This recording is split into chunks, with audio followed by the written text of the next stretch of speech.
मेवाड़ के 13वें राजपूत राजा महाराणा प्रताप का जन्म 9 मई 1540 को राजस्थान के कुंभलगढ़ किले में हुआ था।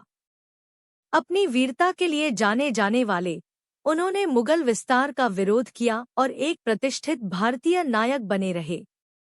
महाराणा प्रताप की जीवनी सभी प्रतियोगी परीक्षाओं के लिए सबसे महत्वपूर्ण विषयों में से एक है। यूपीएससी की तो बात ही छोड़िए। महाराणा प्रताप भारत के सबसे प्रसिद्ध राजपूत योद्धाओं में से एक हैं। महाराणा प्रताप 1540 से 1597 भारत के मेवाड़ के एक वीर राजपूत शासक थे, जिन्हें मुगल सम्राट अकबर के विस्तारवाद के खिलाफ उनके उग्र प्रतिरोध के लिए जाना जाता है।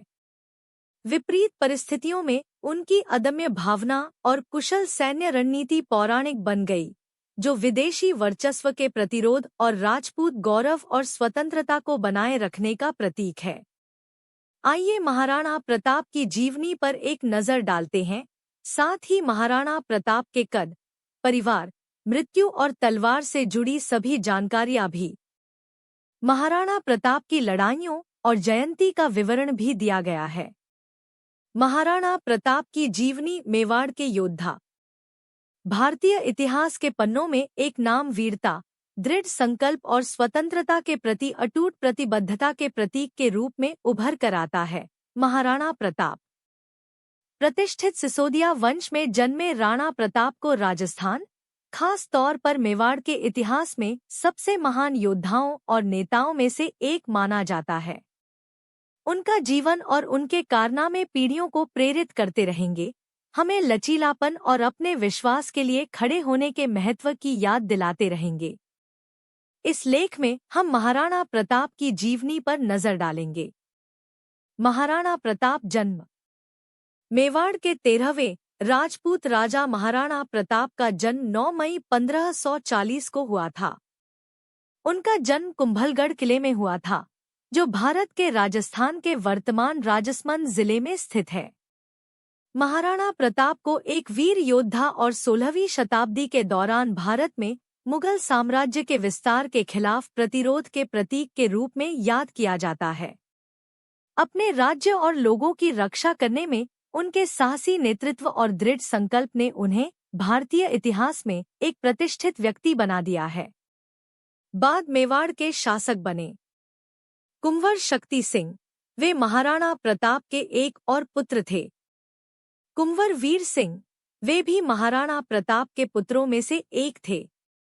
महाराणा प्रताप के परिवार ने अकबर के नेतृत्व वाली मुगल सेना के खिलाफ उनके संघर्ष के दौरान उनका समर्थन करने में महत्वपूर्ण भूमिका निभाई थी।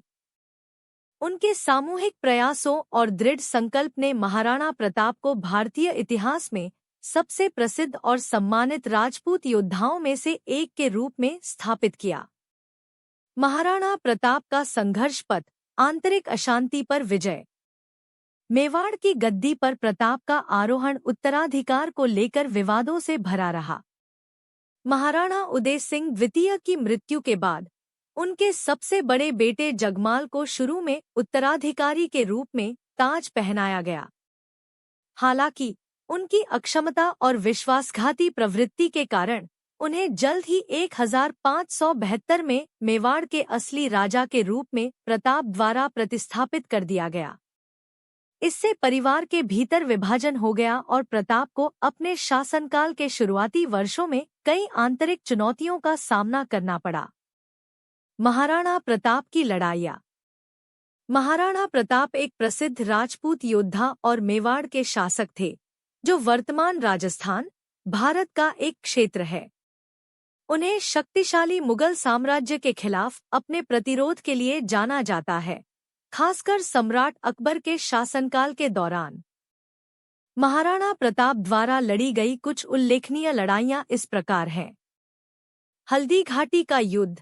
1576 उदास स्माइली हल्दी घाटी का युद्ध भारतीय इतिहास की सबसे प्रसिद्ध और महत्वपूर्ण लड़ाइयों में से एक है। यह 18 जून 1576 को महाराणा प्रताप की सेना और सम्राट अकबर के एक भरोसेमंद सेनापति आमेर के राजा मान सिंह के नेतृत्व वाली मुगल सेना के बीच हुआ था। हालांकि महाराणा प्रताप की सेना ने उल्लेखनीय साहस दिखाया, लेकिन वे संख्या में कम थे और उन्हें हार का सामना करना पड़ा। महाराणा प्रताप खुद इस युद्ध में गंभीर रूप से घायल हो गए और उन्हें पीछे हटना पड़ा। चित्तौड़गढ़ की घेराबंदी 1567 से 1568 उदास स्माइली हल्दीघाटी के युद्ध से पहले महाराणा प्रताप की सेना ने चित्तौड़गढ़ किले की एक लंबी घेराबंदी में मुगल सेना के खिलाफ लड़ाई लड़ी थी। मेवाड़ की राजधानी चित्तौड़गढ़ अकबर की सेना द्वारा कब्जा किए जाने के बाद थोड़े समय के लिए मुगल नियंत्रण में थी। हालांकि महाराणा प्रताप ने अंततः किले पर फिर से नियंत्रण हासिल कर लिया।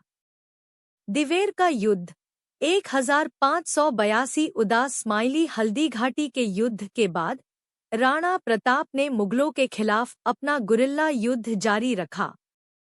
1582 में लड़े गए दिवेर के युद्ध में महाराणा प्रताप की सेना ने मान सिंह प्रथम के नेतृत्व वाली मुगल सेना को हराने में सफलता प्राप्त की।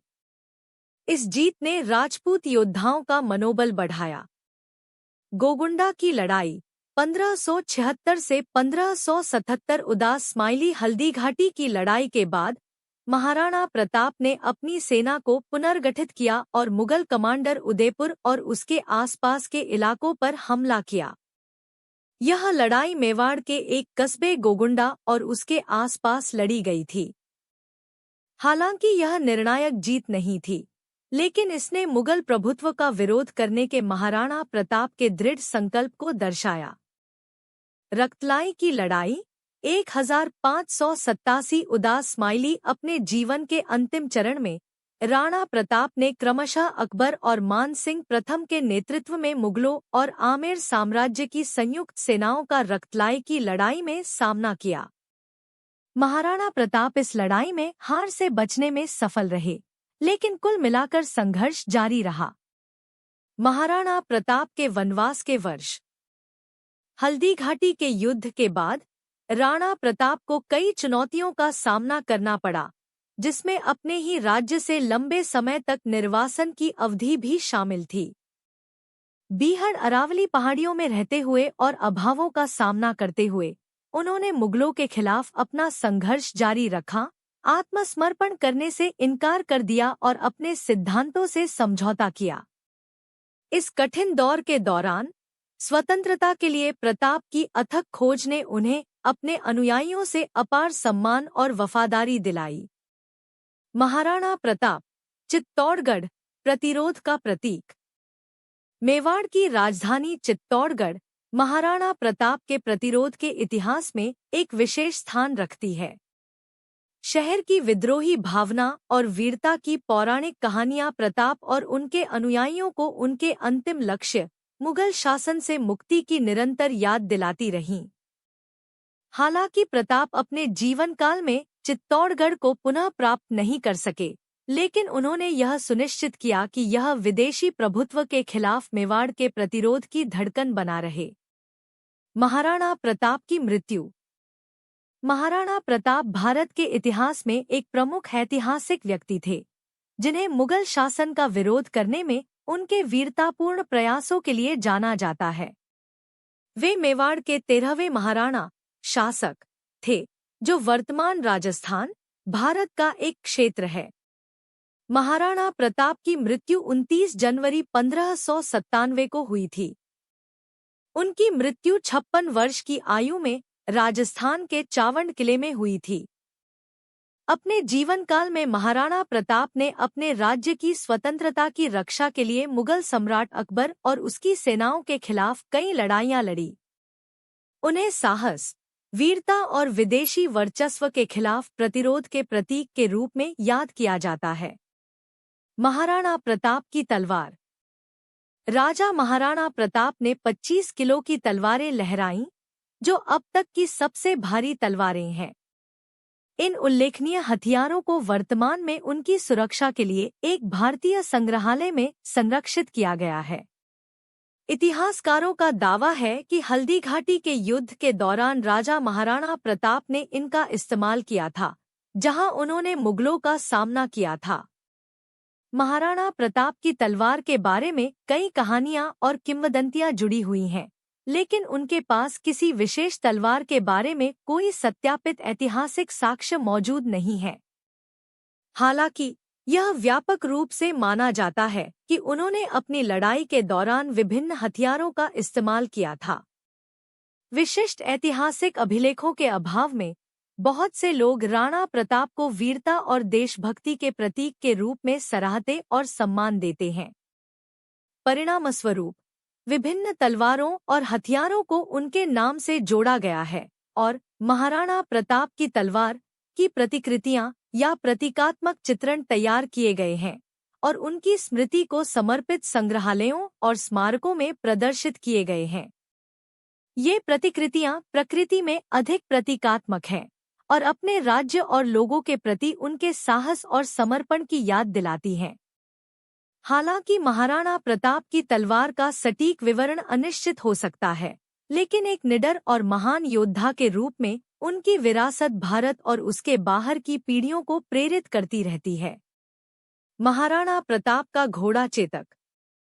महाराणा प्रताप से जुड़े घोड़े के बारे में कई किंवदंतियां और कहानियां प्रचलित हैं। ऐसी ही एक पौराणिक कहानी महाराणा प्रताप के वफादार और बहादुर घोड़े चेतक से जुड़ी है।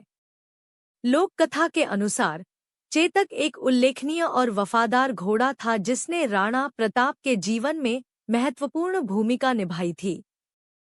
चेतक से जुड़ी सबसे प्रसिद्ध घटना हल्दीघाटी का युद्ध है, जो 1576 में हुआ था।